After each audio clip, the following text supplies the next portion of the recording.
this might be good news. Maybe. So it has been announced that Danny Röhl will be returning to Sheffield Wednesday. Bear in mind, pre-season has already started. He has decided to make a return to Sheffield Wednesday and actually come and do his job. This is from bbc.co.uk. Rob Staten reports, Sheffield Wednesday boss Danny Röhl is to return to the club. The Championship side, who are under a number of embargoes because of financial issues, came back in for pre-season last month, but Röhl has not been present. Even before the club ran into problems that caused wage payments to be delayed for both May and June, it had looked likely that the German would depart the Championship side. However, with owner Desfran Chansiri now keen for a sale to be completed as soon as possible, Röhl has elected to return. The 36-year-old took over at Wednesday in October 2023 and has led them to 12th place last season, having helped them pull off a miraculous escape from relegation in 2023-24. Wednesday will start the new season with a trip to relegated former Premier League side Leicester City, who Röhl has been linked with, on Sunday, the 10th of August. BBC Radio Sheffield reported on Saturday that Wednesday and Chansiri are directing potential buyers to a professional team with a proven track record of selling clubs with the aim of completing a takeover, potentially within weeks. Non-disclosure agreements are being signed and proper process is taking place. There is increasing hope that a deal will get done. This will have played a part in Röhl's decision to return. Now, this one has got it's just another division in the fan base. You could look at it as a positive, and there'll be a lot of people. There's always someone in the comments going, how can you blame the manager? It's obviously Chansiri. Yes, it's very obvious that Chansiri is the problem here. But also, Danny Röhl has acted so unprofessionally during all of this. He's not at pre-season training when the players are. Barry Bannon is out of contract and he is at pre-season training. He is not contracted to the club currently. Danny Röhl got paid before most people. He did not show up. Yes, you could see this is the ultimate protest against Chansiri, and it looks like he's winning because hopefully by the end of August, we'll have a takeover and some remnant of a club, maybe. But Danny Röhl coming back into this, it's not only going to split the fan base, I also think it's going to split the players. Because if you can imagine, if you're a player working under a manager, you've come in even when you weren't getting paid, etc. You've turned up to pre-season training and your manager has been flirting his way around every single other club in the summer. He's not got to any of those clubs. Let's be honest, that's probably a big part of the reason the other clubs did not want to pay his release clause. They'd have probably took a chance on him if not. But his worth wasn't potentially what he thought it was maybe at the time. It could get back to that. It probably was that at one time. But they didn't want to pay it.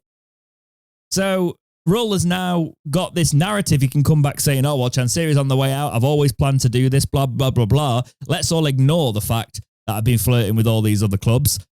And the players are going to see through that.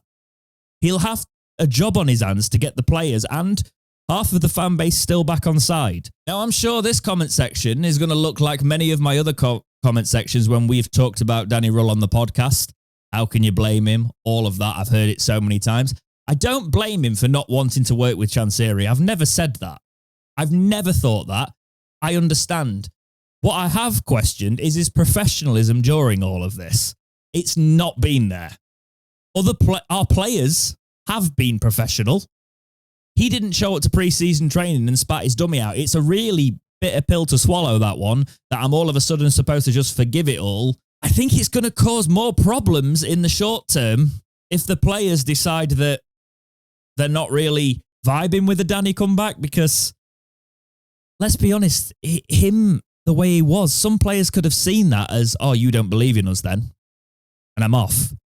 Not to mention, which we'll talk about on the podcast, and you'll see about this probably when it happens, he's going to lose the best player we've had all season, Gassama, for a measly 2.5 million to Rangers. So he's going to come back in and lose his best player. They ask you how you are, you just have to say that you're fine when you're not really fine, but you just can't get into it because they would never understand. So we've got basically mainly an under-21 squad. If they don't believe in him, if the senior players that have stuck around don't believe in him after this, because he left when the going got tough and he's thrown his toys out of the pram and he's come back late, that could cause a real issue in terms of morale. And this season is going to be like the Great Escape season if we have any chance of surviving. So Danny's basically got that on his hands again, but now he's got a proportion of those players that are left that potentially don't buy into it. Whereas before, he was massively overachieving with players who bought into everything he was doing. I don't know. This one might not be as positive as it looks, but we could also get the Danny Röhl of old back. We could get a takeover. Let's look at it from the silver lining, positive perspective. The end of August, we could have a new chairman with Danny Röhl back in. Pedersen's already signed on as the assistant manager. We could have a new look Sheffield Wednesday with a new ownership on the horizon, with a manager who has proven to be half decent for us, let's be honest, and has done well under difficult circumstances. We could turn that round to a positive. And I think that's probably where, as a fan base, we're going to have to get behind, and I think we will. I don't want to see fans just writing off everything, though. I think Danny's going to be treading on eggshells a little bit because, let's be honest now, he's lost a lot of good grace. I'll come around. I'm sure I will. If he's the manager at the start of the season, we've got new ownership, I'm going to support that team. I'm going to want Wednesday to do well. But he's lost a lot of grace. He hasn't really got a grace period anymore. If things don't go well, it won't be, oh, well, look at what Danny's done for us in the past. It'll be a case of, well, Danny, you've really got to perform now because you've messed us about to the point where we've not started preseason. We've not got any public preseason friendlies, by the way. There's rumors of some talked to be behind closed doors, but there's going to be no actual proper friendly fixtures that we've had, let's be honest, every single season. And that is because of the mismanagement in terms of the management, and the manager wasn't there, and he's not even back yet. So it's not going to be as simple as you might think. Danny Röhl walking back in the door fixes everything. But Wednesday fans, I'm sure you're going to let me know anyway, and a few of you are going to say it without watching this video, or we could never work on a chance area. But what do you feel about Danny Röhl stepping back into the Wednesday hot seat? Is it a positive? Is it going to split the fan base? Is it going to split the players? Does it look as awkward to you as potentially it could look? Well, it's looking in my eyes currently. Let me know all of that in the comments. But for now, guys, as always, thank you so much for watching. Please like, subscribe, do all those things, and keep watching right here on Dexterity Box.